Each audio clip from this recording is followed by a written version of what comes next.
One way to catch your opponent by surprise is by understanding Gambit's opponent. To advance your game style from the traditional opening setups, you will need to add challenging opening repertoires to your collection. In 7 chapters, I will introduce ideas in a sneaky opening, the Evans Gambit. The Evans Gambit starts with pawn to e4. Black plays e5, knight to f3, going after this pawn. Knight to c6, defending that pawn. Bishop to c4, putting the bishop on an active square, which centers attention towards the f7 square, the weak link in the black camp. If bishop to c5, black does the same, developing the bishop and targeting a weak link in the white camp, the f2 pawn. This is where white catches black by surprise with the move pawn to b4. This move is shocking because in this position, white gives out a pawn for a potential rapid attack and development. It is good to note that knight or bishop can take the pawn. If knight takes the pawn, white should not be in a hurry to pick up this pawn because he runs into a variation where queen to f6 comes into play. This move attacks the pawn on f2, threatening to checkmate by supporting the bishop. However, the knight is under attack by the queen. If the knight leaves, the queen will pick up the rook on a1, and this is seemingly bad for white in just move 5. So in this position, white should continue with c3, attacking the knight. Knight c6, pawn to d4. Pawn takes on d4, white should go ahead and castle. This is inviting black to pick up the third pawn in just move 7. If black is greedy and picks up the pawn on c3, then white will unleash bishop takes the pawn on f7 check. King takes, queen to d5 check. King to f8, queen takes the bishop on c5 will check. If d6 blocking the check, queen takes the pawn on c3. The white king is safe compared to the black king. The black king can't castle and is vulnerable to attack. After b4, one of the most popular moves you see black play in the Evans Gambit is to pick up the pawn with the bishop. c3 is the way to continue. Black has a couple of responses for the bishop in this case. There is a main line with bishop to a5. There is a response with bishop to c5. There is bishop to d6 and there is bishop to e7. There is also bishop to f8. However, bishop to f8 will only delay black from castling the king faster in the game, since this knight needs to be developed so that the king can be castled. So putting the bishop back is not a good option. In this video, I'm going to stay with bishop to e7. d4 by white. Pawn takes on d4. Pawn takes on d4. From this position, we can draw the following conclusions. White has gained a massive advantage in the center with the pawns. Just take a look at the pawns doing well in the center. The bishop is placed on optimal square with more squares to cover. So this bishop is doing well, covering more squares.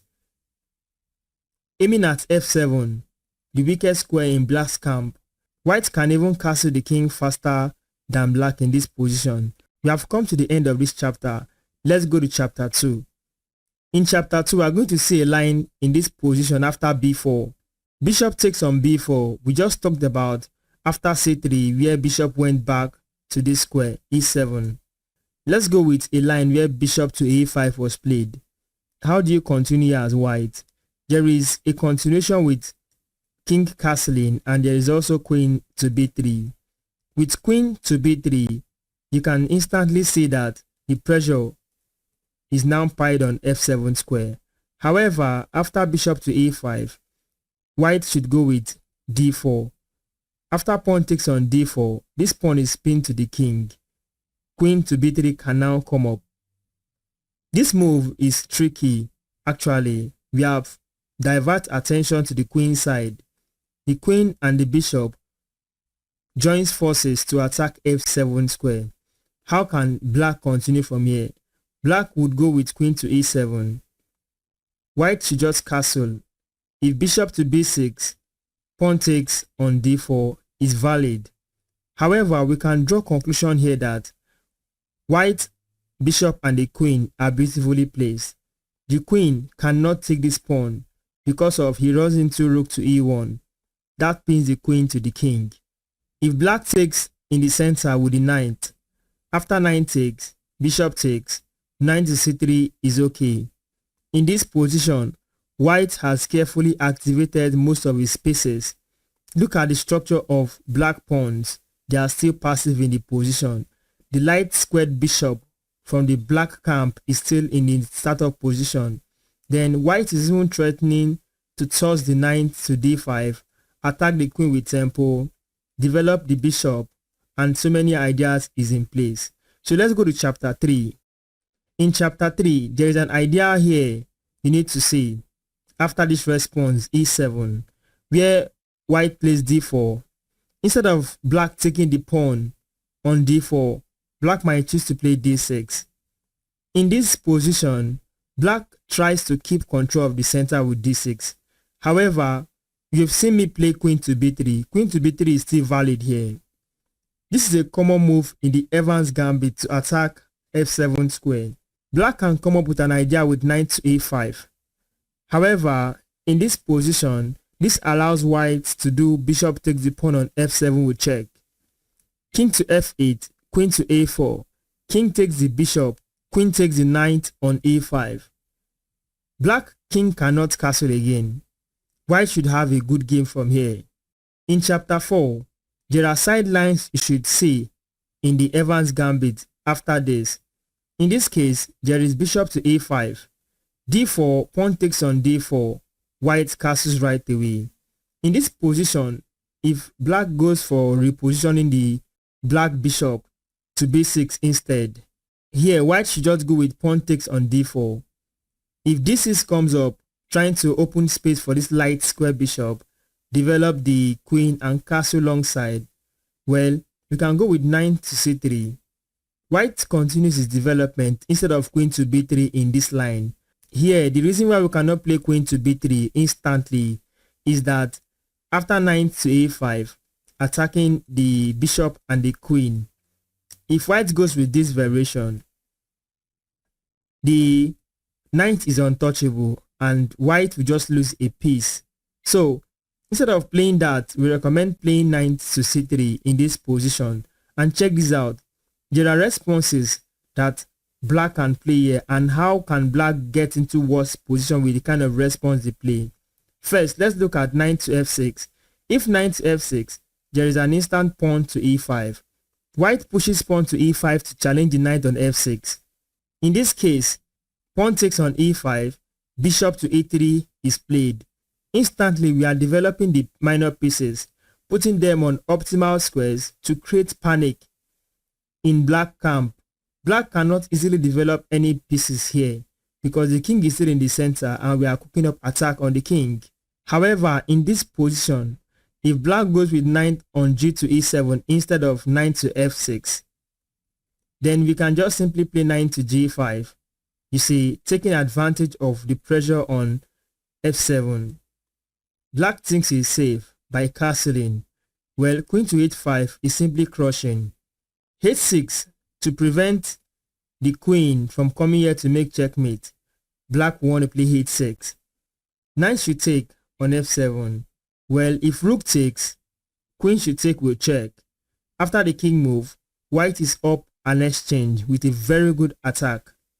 However, in this position where knight took the pawn on f7, if black decides to keep the queen safe by playing queen to e8, it's clearly that we can have a double attack after the knight takes the pawn on a6 with check. King to h7, knight to f7 is check, and open discover check from the queen. King to g8, queen to h8 is checkmate. These are sidelines to the Evans Gambit you can try in your games. So, in chapter 5, we are going to explore the weakness on f7. Look at, in the variation after bishop takes the pawn and we play c3. With bishop to a5, d4 followed pawn takes on d4, here white castled. This is actually inviting greedy players to take the pawn on c3, of which they do. There are punishments for these moves. You can go with queen to b3. This time around, the bishop is on a5. The knight cannot jump over to a5. So To defend against the pressure that is coming from the queen and the bishop on f7, black has a series of responses here. First, black can go wrong with knight to h6. The reason is this: instantly bishop can take that knight, pawn take, bishop takes the pawn on f7 with check, king to f8, bishop comes back to d5. We just saw a bad decision with knight to h6. What of queen to f6? Is this also a very good continuation? However, this is a weakness. Either black can let it go in this position or suffer more losses. Check this out. You see, as white player, we must explore certain principles in chess in line with how we grow. The black king is still in the center. A way to open up more attack is to clear this e file and launch attack towards the king. So the idea would come naturally by playing e5. This is giving a pawn, but temporarily, if the pawn is captured, black is in trouble. If knight takes the pawn right away, then rook to e1 pins the knight to the king. This is an absolute pain. The knight cannot move. So white is threatening to pick up the knight with the rook check and pick up this bishop. However, we can still take with the knight, and a kind of discovery can come up on the board if the king is still here. The knight can hop over to this square and attack the queen. Any idea is possible. So to defend the knight, black might try d6. This keeps the light squares weak. So what to do? Queen to a4 check, bishop to d7 blocking, queen takes on a5, and the pressure on e5 is still there. However, after queen to b3, we've checked out two responses, which includes the knight to h6, and queen to f6. What happens if black plays queen to e7 instead? This is a different idea. Naturally, white can just develop the knight by taking the pawn on c3. It is quite okay to know that bishop can take the knight instantly. Well, queen takes on c3, then the threat is to pick up this pawn on g7, which black would not want to allow. Black can play a move like king to f8, and the king cannot castle. If queen goes to f8, then the queen is just stuck guarding that pawn. So if, for example, knight to f6 instead blocking, then we can just throw a move like this, bishop to a3, attacking the queen, d6, e5. This is exploring that the king is still in the center, the queen is under this pin here from the bishop, and now we are threatening to bring this rook into the game. If knight to e4, attacking the queen, queen to c2 is doing wonders. White keeps the space advantage, still hold the tension on the center, preparing to bring the rooks into the game. Major pieces are connected, black is late in development, white is doing better here. In this position, if black chooses to let go of this pawn by playing pawn to h6, queen should grab that pawn, threatening to pick up the rook. However, if queen goes to f6, trying to stir up a defense where the queen is only obliged to pick up the queen. You see, this particular chapter is centered around exploring the f7 pawn. So let's sacrifice the bishop on f7, a way to explore the weakness. Queen takes the bishop, then queen takes the rook, is simply winning in this Evans Gambit variation. We are in this position and we just take a tour into where bishop takes the knight and queen takes the bishop. A lot of things happen around the f7, the g7, and so on. Perhaps, what if bishop does not take that knight right away? What are the ideas around this particular line? Let's see. If knight to f6 instead, then knight to d5 is a forcing move that is forcing black to pick up this knight. If knight takes the knight on d5, it is important to capture with the pawn so as to open a lot of attacking lines towards the king in the center. Since the queen is in front of the king, there is a threat to bring the rook to e1 with pin possibilities. If knight to d8, keeping the knight to safety, then we can just simply play bishop to a3, attacking the queen. However, if black blocks with d6, queen to a4 check, c6, then queen takes the bishop on a5. It is also important to notice that if black plays knight to b4, then rook to e1 pins the queen to the king. These are ideas because this queen is stuck guarding this pawn on f7. White can just explore these ideas to win games in the Evans Gambit. In this chapter, there is a particular bishop to c5 move that we need to talk about. And this is it, bishop to c5 after pawn to c3. We saw bishop to a5, we saw bishop to e7. We have just two left. We have this bishop to c5 move, and also we have bishop to d6, which we are going to check out in the last chapter. This is chapter 6. How do we manage bishop to c5 idea? There is pawn to d4, like we have been seeing so far in this video. Pawn takes, attacking that bishop. White has great control of the center already from here, with few tempos to acquire. If black moves bishop back to b6, then you can see this is the same thing with the line where the bishop came over to a5 and put the bishop here. So we are good to go. However, on this move, black can still fall for this trick where white castles the short side. If you take this pawn, then you can easily remember that there was a variation like this where the king moved, and we have this. So do not forget, these are ideas in the Evans Gambit.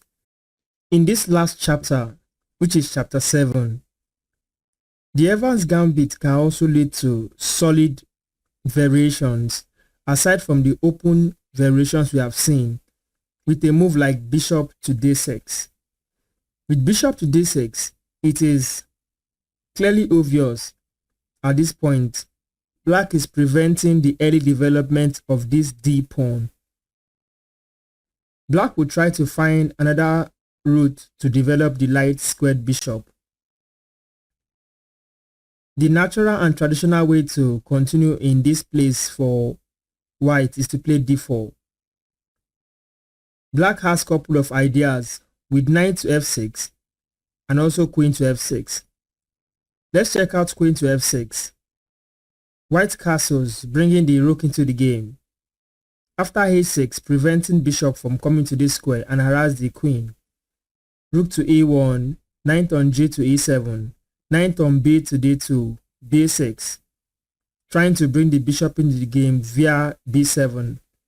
Knight to f1, knight to j6, knight to e3, bishop to b7.